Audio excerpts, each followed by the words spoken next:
তো গাইস ঘুম থেকে উঠে ফার্স্টে আমি স্ট্রবেরি কাটবো বলে চলে আসছি এত বড় কাঁচি দিয়ে।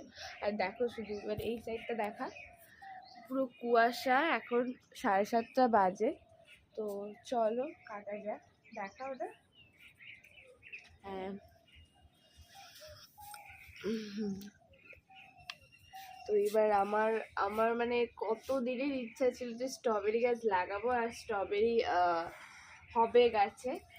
ফাইনালি অনেকগুলোতে ফুল এসছে, বাট এটা দেখো যেমন পেকে গেছে, মানে ছোটতেই পেকে গেছে, জানি না কেন।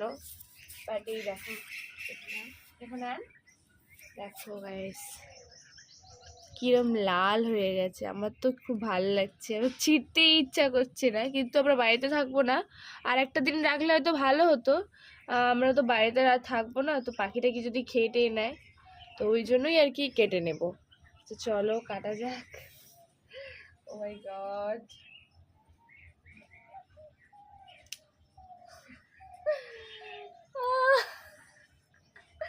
এই ফলটা যে কত পিস ভাগ হবে তার কোনো ঠিক ঠিকানা নেই। কারণ আমার গাছ কিনতে গেছিল আমার কাকুর ছেলে, তাকেও দিতে হবে, আমার বাবার ছেলে, আমাদের ফ্যামিলি, মানে এটা বোধহয় 30টা ভাগ হবে।